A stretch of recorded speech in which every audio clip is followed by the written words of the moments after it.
Hello everyone, welcome to this lecture.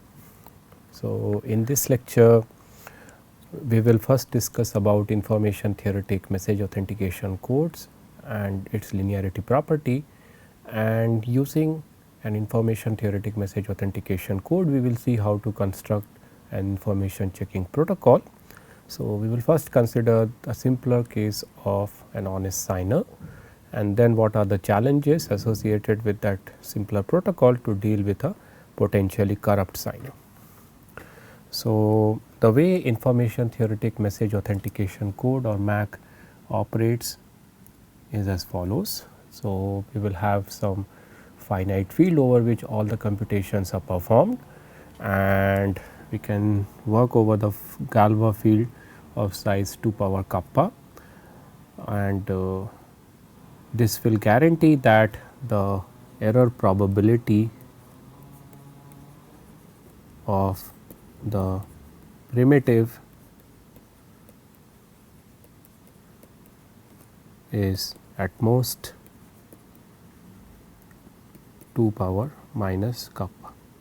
How exactly, that will be clear very soon. So, kappa is your some security parameter. So, if you want to tolerate, if you want to guarantee that the error in the primitive is at most 1 over 2 power kappa, then you can choose a Galois field of size 2 power kappa and perform all the operations in this message authentication code primitive over that finite field. So, the way a MAC operates is as follows. So, you will have two parties here, say a prover and a verifier, and prover will have some data element, say an element from the field, and the verifier will have a MAC key. Okay. And the MAC key here is a pair of random elements from the field alpha beta. You can also interpret this MAC key as the description of a straight line,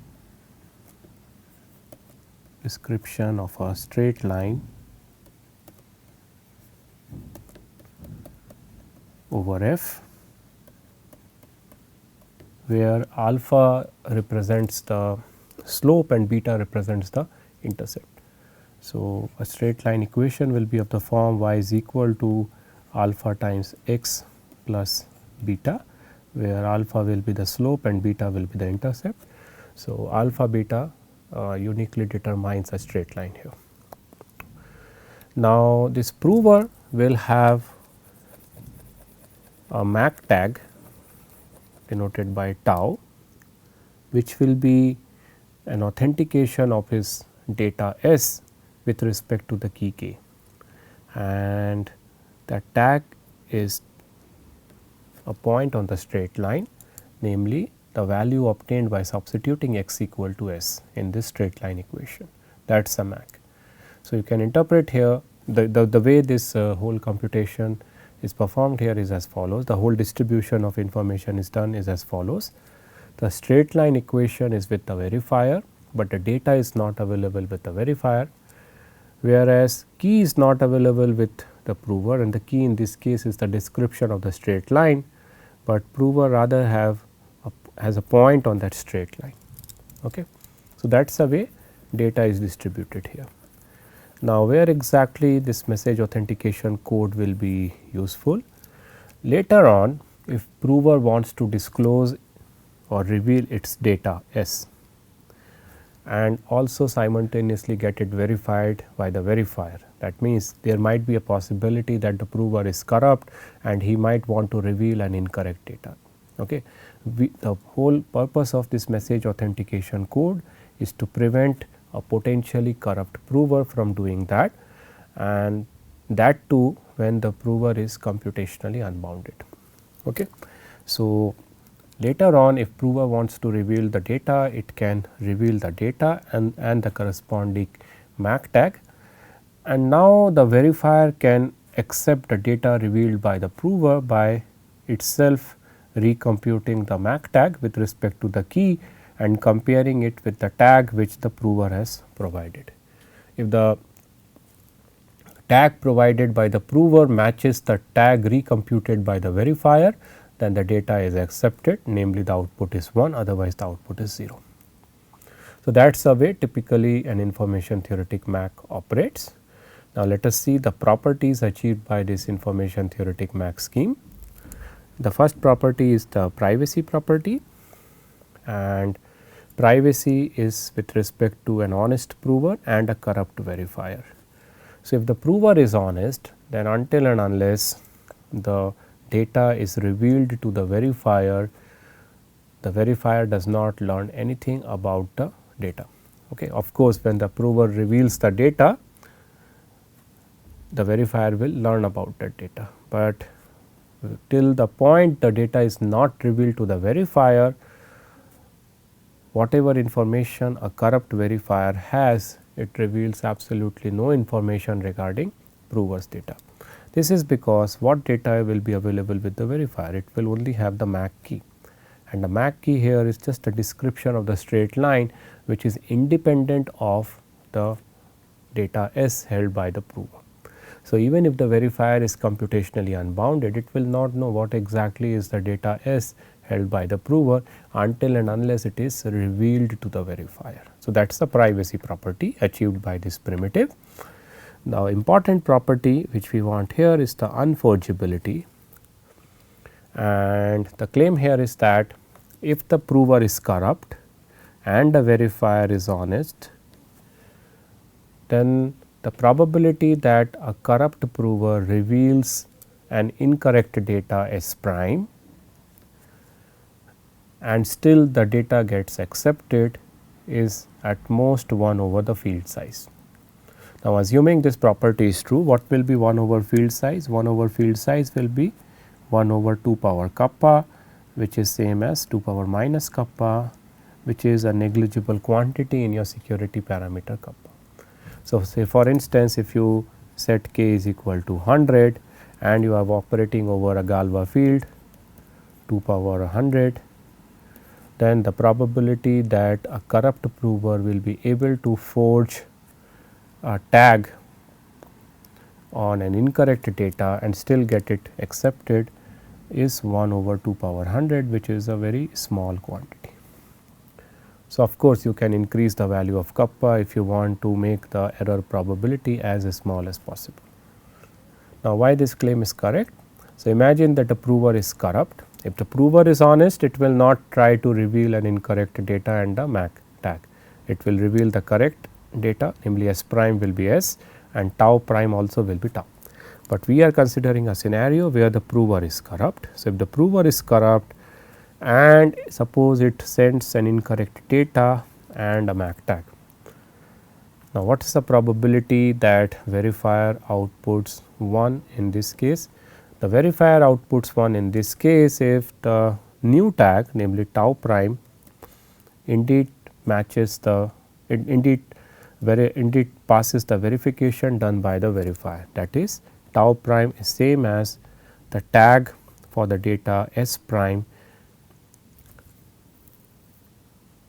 with respect to the key beta. So, sorry for the typo, this should be beta, sorry, the key is here alpha beta, and anyway tau was the tag for the data S with respect to the key alpha beta. So, prover had anyhow this tag on the data S. So, it knows that with respect to the unknown key alpha beta, this equation holds, and now it is providing tau prime and it sees that the verifier has accepted S prime. That means, it knows that for S prime and tau prime with respect to the unknown key alpha beta, this second equation holds. Now, if both these conditions hold simultaneously, that means the value of alpha has to be this, and the inverse of S minus S prime exists because we are considering the scenario where S prime is not equal to S. That means, the probability that a corrupt P is able to forge MAC on an incorrect data is same as the probability with which it can find out the value of alpha. but alpha is not known to the provers because the MAC key is known only to the verifier and we are considering the case when the verifier is honest. So, forging a MAC tag on an incorrect data is same as guessing the value of alpha, and the probability that the prover can guess the value of alpha correctly is 1 over f, 1 over field size, because remember that both the alpha as well as the beta component of the MAC key are random elements from the field which are not known to the prover. Also, a related property which will be useful later is the following. If prover tries to send an incorrect data and a MAC tag, and suppose the verifier rejects it, that means the verification fails, then it implies that the prover can rule out a candidate alpha. Why? Because prover would have tried to guess the value of alpha in an attempt to compute tau prime, and hoping that the alpha which it has guessed is the right alpha and the tau prime is the right tag on S prime, but it turns out that suppose the guess was incorrect, that means the verification fails. In that case, the corrupt prover can rule out the guessed alpha as a candidate alpha. That means, for him to begin with, alpha could have taken any value from the field. That means, there were field size number of candidates for the alpha. It tried to forge a tag on some data, and in that attempt it guessed the value of alpha, but then it finds that the verifier has rejected the incorrect data and the corresponding tag. That means, it can say that whatever value of alpha it has guessed, that is not the right alpha. That means, now the number of candidates for alpha is reduced by 1 for this corrupt prover. Now, why this property will be useful later? Looking ahead, in our statistically secure MPC, we will be using the information-theoretic MAC, where between the same prover and the verifier, the MAC keys will be used in the following way. The alpha component of the MAC will be common for all the data held by the prover, but the beta components will be independent. Okay. And in that scenario, if the prover tries to guess the value of alpha and try to forge MACs on incorrect data, and every time his guess turns out to be incorrect, it will be reducing the number of candidate values of alpha. So, if we use this MAC and the way I have explained it here for polynomially many number of instance, and there are polynomially many number of unsuccessful forgery attempt by a corrupt prover, then after polynomially many number of failed attempts, the number of candidate alpha which prover will be left with will be the field size minus whatever is the number of failed attempts, and this will be still an exponential quantity in your security parameter, because if we take away polynomially many number of candidates from an exponentially large quantity. Why exponentially large quantity? Because the field size is 2 power kappa, which is an exponential quantity in kappa. So, if we take away polynomially many number of candidates, asymptotically we are still left with exponentially many number of candidates. Okay. Right. Now, you might be wondering that why prover why for the same prover and verifier we cannot use the same MAC key across all the data held by the prover. Well, remember that prover will have one value on the straight line in the form of the MAC tag. So, it will not know the entire MAC key alpha beta, but it will have one point on that straight line in the form of this MAC tag. Now, imagine there is another data S double prime which is also authenticated with the same MAC key, and say the resultant tag is tau double prime, and tau double prime will be alpha time S double prime plus beta. Now, the prover will be having two equations on this straight line through the tags tau and tau double prime, and hence it can easily find out both the alpha component as well as the beta component of the MAC key, and as a result of that a corrupt prover can now forge tag on any data of its choice. It will always pass the verification. So, that is why this MAC key cannot be, that entire MAC key cannot be reused for authenticating multiple data. What you can do is you can retain the alpha component, but change the beta component. That means, if S1 is one data authenticated with the key alpha beta 1, you retain the same alpha component, but change the beta component and use it as a key to authenticate another data S2. If you have a third data, you use the same alpha component, but use an independent beta component, and you can use it to authenticate the data S3 for the prover and so on. Now, we will be using a linearity property of information-theoretic MAC in our statistically secure MPC. So, for that let us first define consistent MAC keys.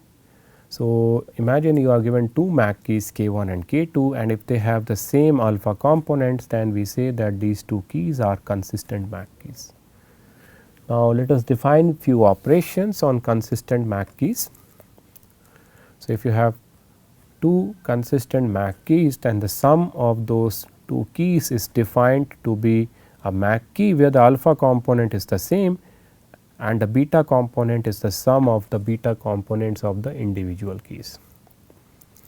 If C is a publicly known value from the field, then C times the key K1 will be another MAC key with the same alpha component, and the beta component being C times the beta component of the key K1. Whereas, the operation C plus K1 will give you a MAC key where the alpha component remains the same as in the key K1, but the beta component is the summation of the constant C with the beta component of the key K1. So, if this is the way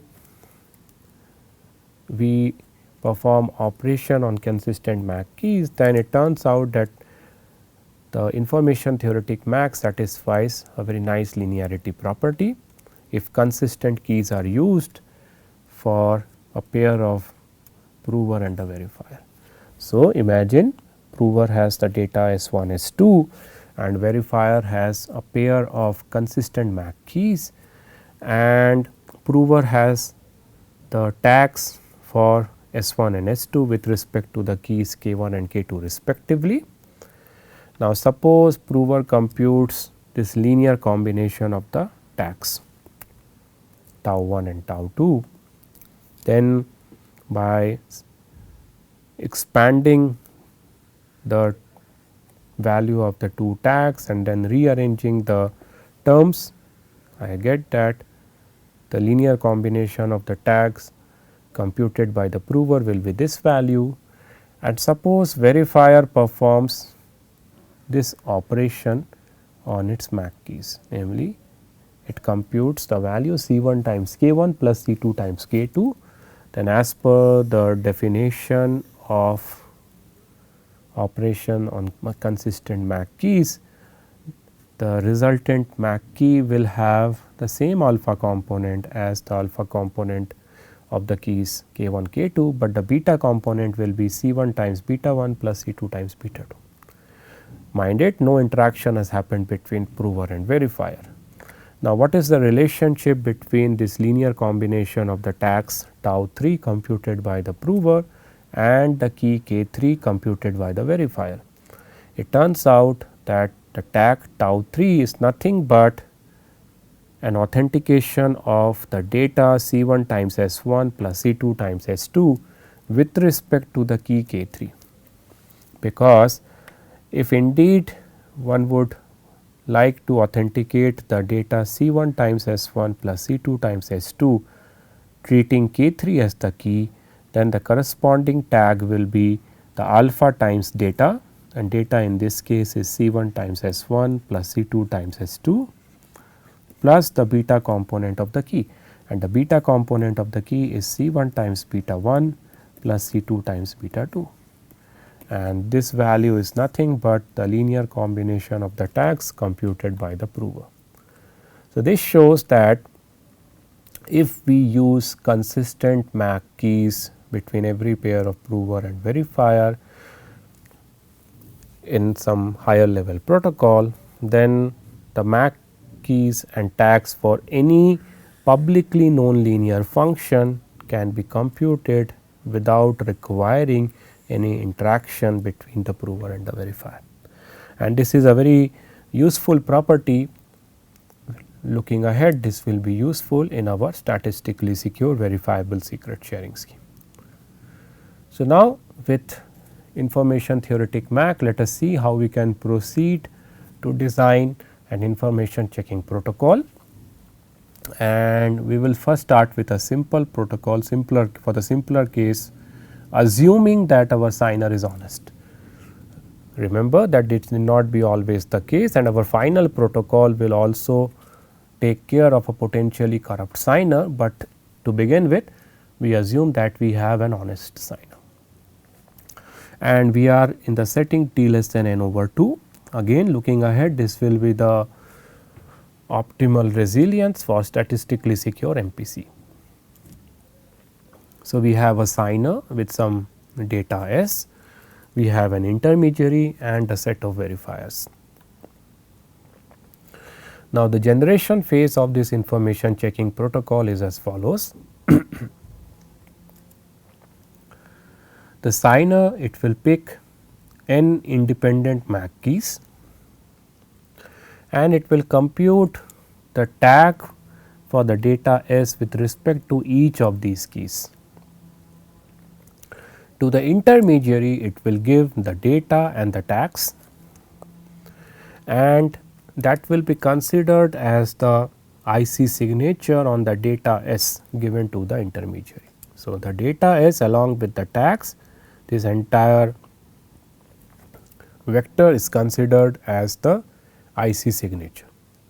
Now, the verification information given to the individual verifiers is as follows. The first verifier will get the MAC key K1, the second verifier will get the key K2, the ith verifier will get the key Ki, and the nth verifier will get the key Kn. That is a generation phase. Now, since we are assuming an honest signer, this ICP will not require an intermediate phase to verify whether the signer has distributed consistent data to the int and the verifiers, because since the signer is assumed to be honest, it will be distributing consistent data to the int and the verifiers. Consistent data in the sense that the MAC tags which are given to the intermediary are indeed the correct tags with respect to the keys K1, K2, Ki, Kn. So, that is why it is safe to directly go to the revelation phase, where if int now wants to reveal the data S, what it can do is the following. It can make public the entire IC signature by using a reliable broadcast protocol, and by making the IC signature public, int is basically making the value S public and all the MAC tags public.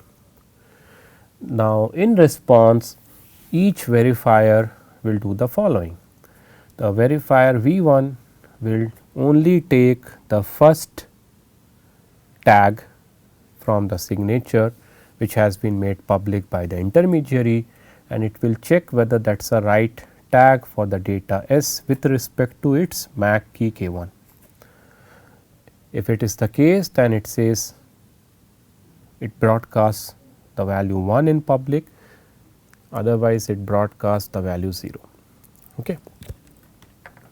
Now, it could be possible that even though intermediary has broadcasted the right IC signature, a corrupt verifier unnecessarily broadcasts the value 0, even though it is the even though the ith tag is the right tag with respect to the key ki.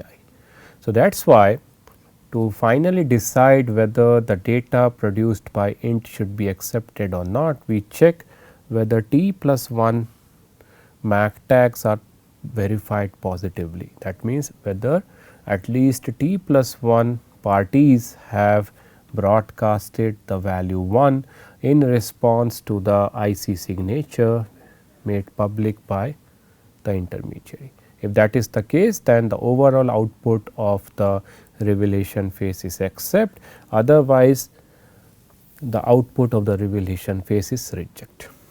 Now, it is easy to see that this simple ICP satisfies the correctness, privacy and unforgeability properties. So, correctness property requires that if the signer and int are both honest,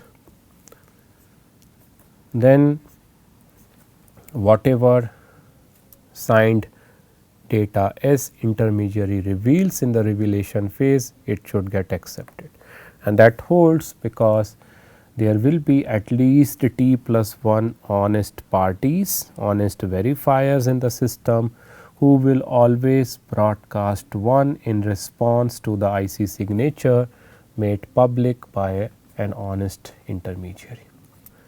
The privacy property requires that if the signer and int are both honest, then till the revelation phase, the adversary does not learn anything about the data S. So, since we are considering honest signer and intermediary, that means there are t corrupt verifiers in the system. Now, at the end of the generation phase, what exactly will be the data available with the corrupt verifiers? Well, they will have only the MAC keys, and those MAC keys will be independent of your data S, which comes from the privacy property of the message authentication code. So, that shows that the privacy property is also achieved. I stress that we require the privacy of the data only till the end of the generation phase, because anyhow the revelation phase will make public the data S.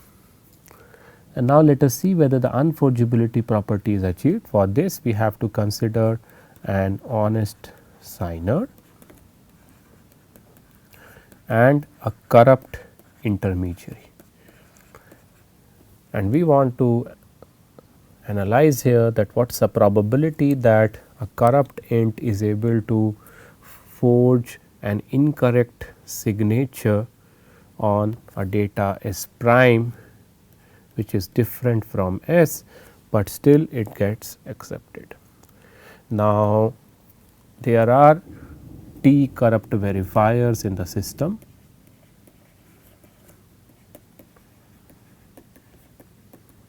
and if this corrupt int tries to make public an IC signature on some data S prime, where S prime is different from S, that means it has to also make public the corresponding tags with respect to the data S prime. Now, there are t corrupt verifiers which can always say 1 in response to the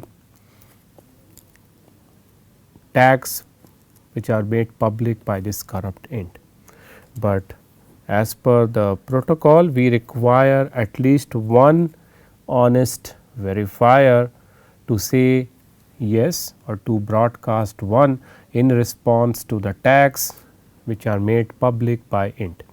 So, for simplicity, imagine that we are in the case where n is equal to 2t plus 1, and say the first t plus 1 parties are honest. We need at least one of these t plus 1 parties to broadcast 1 in response to the data S prime, which has been made public by int. And for doing that, this corrupt int has to forge the tag corresponding to the keys of at least one of these t plus 1 parties. So, that means either it has to make public a correct tag with respect to the first party's key or a correct tag with respect to the second party's key, or it has to make a correct tag public with respect to the t plus 1th party. Okay. But the probability of doing that is very negligible, very small, because that comes from the unforgeability property. So, that means if we assume an honest signer, we can achieve the correctness, privacy and unforgeability property. But what if the signer is corrupt? Now, if the signer is corrupt, then what it can do is it can distribute inconsistent MAC keys and tags to an honest int and the honest verifiers, and as a result of that, in the revelation phase, if int simply tries to produce the data S along with the tags received during the generation phase, it will get rejected. So, that is why to deal with a potentially corrupt signer, we need an intermediate phase between the generation phase and the revelation phase to verify the consistency of the MAC keys and the tags. Okay. Because if we do not have that intermediate phase, then the non-repudiation property which we require from ICP will not be achieved. And just to recap, what is the non-repudiation property? The non-repudiation property means that at the end of this verification phase, this intermediate phase which we are envisioning here, int should have some signed data which is guaranteed to be accepted later in the revelation phase, even if the signer is corrupt. That property will not be achieved if we directly let the intermediary take the tags from the signer and directly go to the revelation phase and try to reveal them. So, for this verification phase, we will require an intermediate zero knowledge consistency check between the MAC keys and the tags. And let me explain the protocol with respect to one verifier, and later on in the actual ICP we will see that this protocol is executed with respect to every individual verifier. So, what exactly we want to do here? So, we have the signer who has distributed a data along with the tag to the intermediary, and the signer is claiming that that tag is computed with respect to a key which is available with the verifier. The intermediary cannot see the key, the verifier cannot see the tag, and now the goal is to publicly check whether indeed intermediary got the tag with respect to the key held by the verifier. Of course, if the signer is honest, it will distribute a consistent tag with respect to the key k, but if the signer is corrupt, it may deviate from the protocol, and that is why we want to do this verification. We also want to do the verification in a zero knowledge fashion and what does zero knowledge mean here? The zero knowledge mean that during this verification process, we are not willing to let any information about S to be revealed if signer and int are honest, and at the same time during this verification process, we do not want to reveal anything about the key if signer and verifier are honest. Of course, if int and verifier are both corrupt, then the adversary knows the data, the tag, the key, everything. Okay. So, you see both these requirements are with respect to different pairs of honest parties. Now, the idea behind the verification, the zero knowledge consistency check, is as follows. So, apart from the data S and the tag on the data S, signer will also select some random auxiliary data S prime and an random auxiliary MAC key K prime, and it will compute a tag on this auxiliary data S prime with respect to the key K prime. Now, this key K prime is a consistent key, that means its alpha component is same as the alpha component of the key K, and the beta component is picked independently. Now, apart from the data S and the tag on it, signer now distributes additionally the data S prime and the tag on the data S prime to intermediary, and to the verifier additionally the key K prime is provided apart from the key K. And now, the idea behind this zero knowledge consistency check is the following, that if signer has indeed distributed consistent keys and tags for both S and S prime, I stress for both S and S prime, then any linear combination of S and S prime and its corresponding tags can be verified in publicly with respect to any random linear combination, where the linear combiners will be selected randomly and that will not be known to the signer beforehand. So, based on this idea, what the intermediary does here is the following. Once it receives the data S and S prime and the tags on the data S and S prime, it picks a random linear combiner E, which is a random element from the field, and notice that signer will have no information regarding E beforehand. Beforehand means when it is distributing the data and the tag and the key to the int and the verifier. Only when signer has distributed the data and the keys to the int and verifier respectively, this linear combiner is selected. So, this linear combiner is made public, and now what int does? It makes public a linear combination of S and S prime, and it is now a random linear combination, you see, because it is S prime plus E times S, where E is random. And a corresponding linear combination of tags on S and S prime is also made public with respect to the same linear combination E. Okay. Now, before proceeding further, we stress here that this random linear combination of S and S prime does not reveal anything about S. We will touch upon this thing very soon. Now, before verifier responds anything, what the signer does here is the following. Signer performs some sanity check to verify whether indeed intermediary has behaved correctly or not. Behaved correctly in the sense, signer will be able to see the random linear combiner E. So, it knows that what random linear combination int is supposed to now make public with respect to E. That means, signer will be able to check the value S prime plus E times S prime, and since anyhow it has distributed S and S prime to int, it should be able to verify whether int has made public the right linear combination of S and S prime. If it sees that it has not made public the right linear combination of S and S prime, then it simply instructs everyone to exit the consistency check by broadcasting an exit message, and along with that it also makes public the data S and the corresponding tag, which it would have given earlier to the intermediary.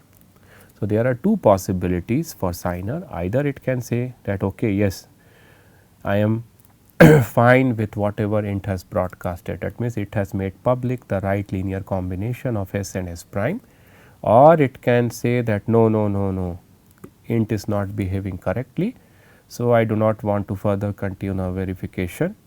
I do not want to continue with the consistency check process, and here is the s and tag that I would have given to int earlier. Now, if it is the second case, that means if signer has indicated to exit the protocol, then what the verifier does is the following. It adjusts the beta component of its key k. So, remember it has the key k which has an alpha and beta which it has received from the signer.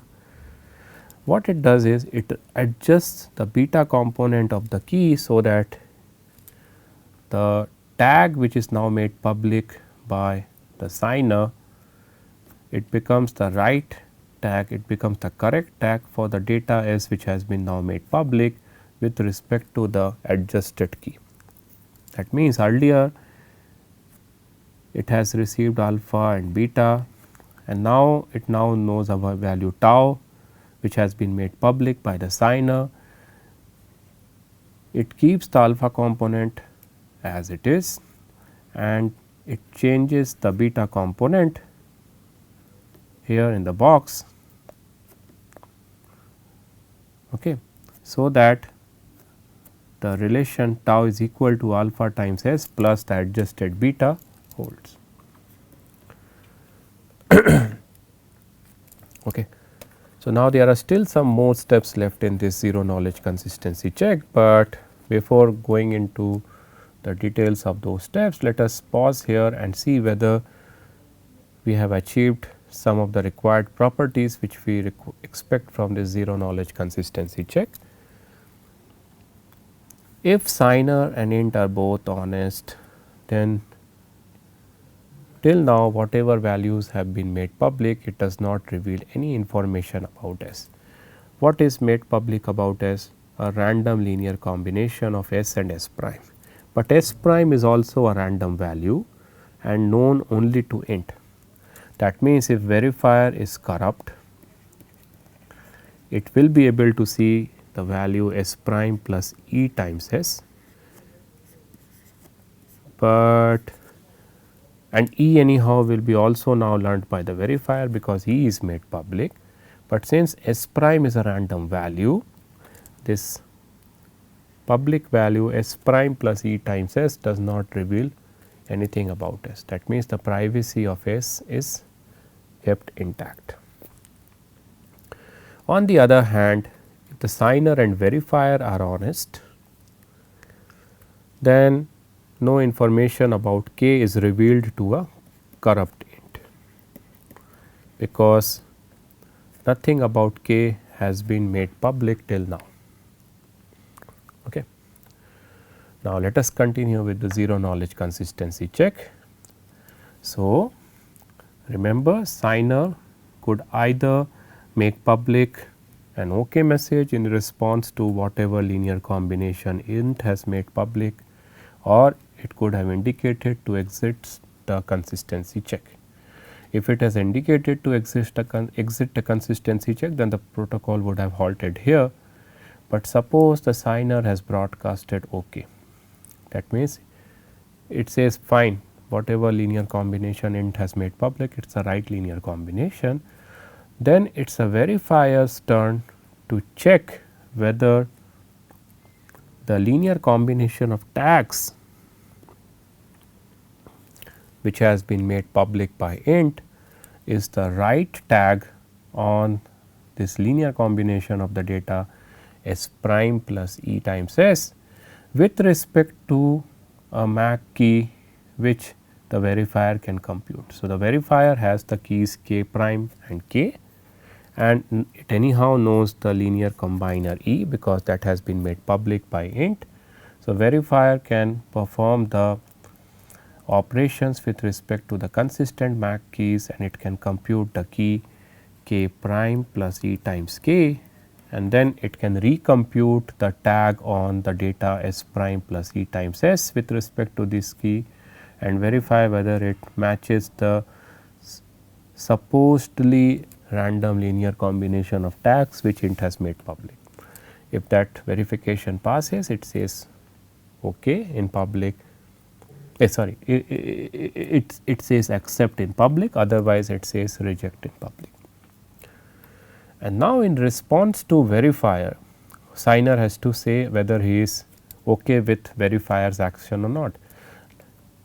So, as signer has said whether he is okay with int's action or not, signer has to now say whether it is okay with respect to verifier's action or not. So, if it sees that verifier has acted correctly, then it broadcasts okay, otherwise it indicates an exit from the protocol, indicating that it feels that verifier is not behaving correctly, and hence it makes the key public.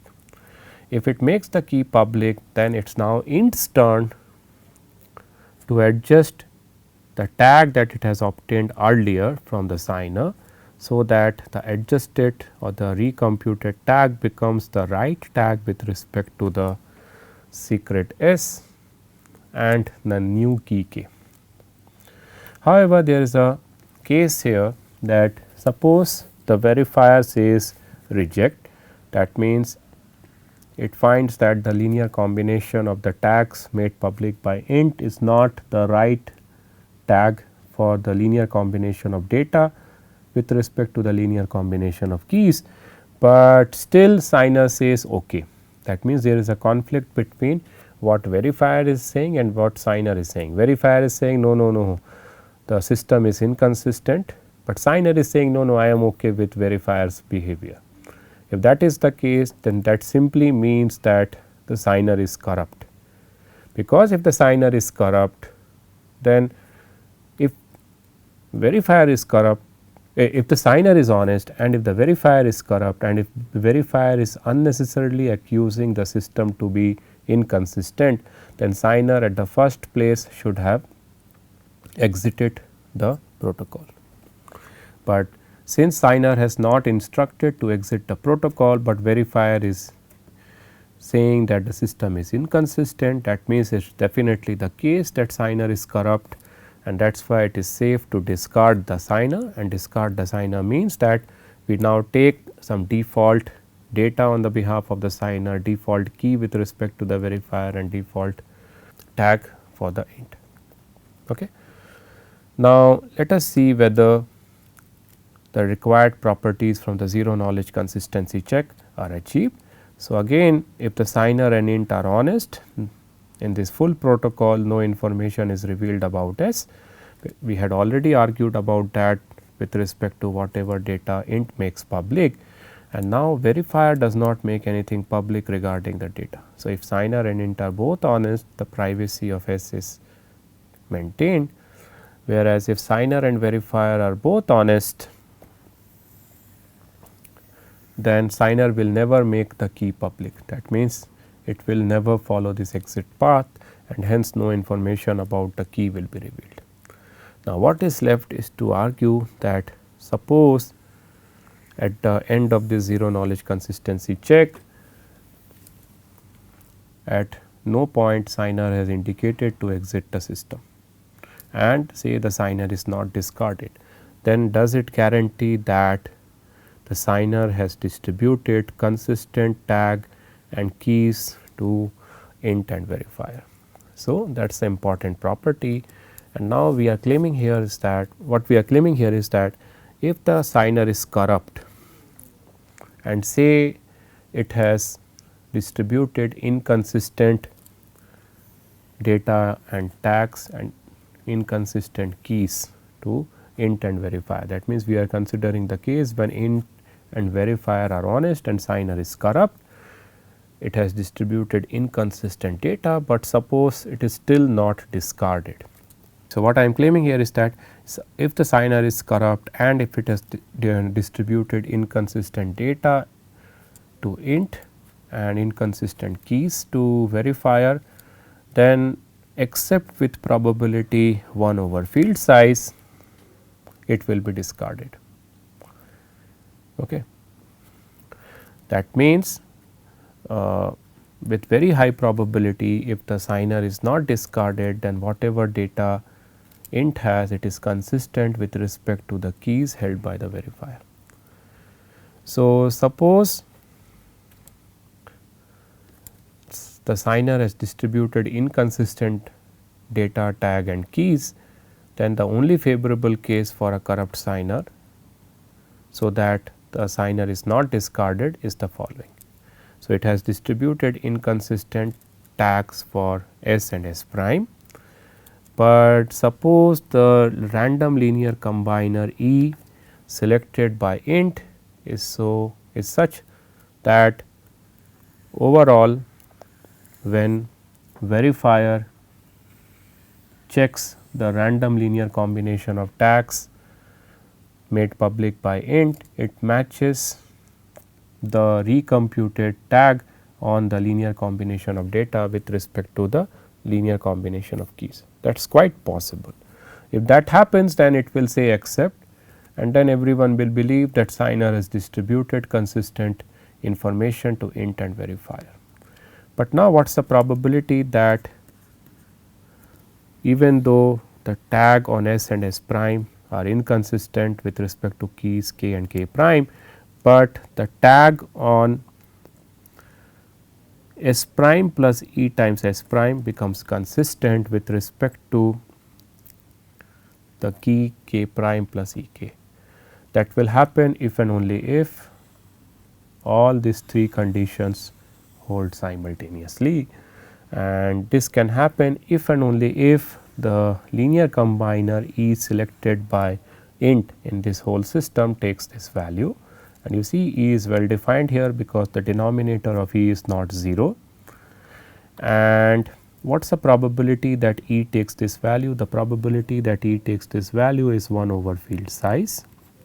Why? Because E is randomly selected from the field, and signer will have absolutely no idea about E till it is selected by int and made public. That means, when it is distributing the inconsistent data, tag and keys to int and verifier, signer will not know beforehand what will be the challenge E, what will be the random linear combiner E that int will pick. Only when it has distributed the data, key and tags, the int is going to pick up the challenge combiner E, and the probability that E takes up this favorable value is 1 over f. So, a corrupt signer can just hope that even though it has distributed inconsistent data to int and verifier, it becomes lucky in the sense int ends up picking this value of E, because if int ends up picking this value of E, then even though it has signer is distributed inconsistent information, the honest verifier will end up broadcasting accept, and no one will be able to catch this corrupt signer. But what is the probability that E takes this value? It is 1 over f. That means, with probability 2 power minus k, E can take this value. That means, it is very unlikely that E will take this value, and hence verifier will say reject. And if verifiers will say reject, then either signer has to instruct to exit the loop, in which case it will make the key public, and if it makes the key public, int will be adjusting its data and the tag, and hence as a result of that int and verifier will have consistent data, or otherwise if signer says OK, then this discard condition will be triggered and signer will be discarded from the system. So, that ends the description of the ICP for the honest signer case and the zero knowledge consistency check. The reference for today's lecture is this book. Thank you.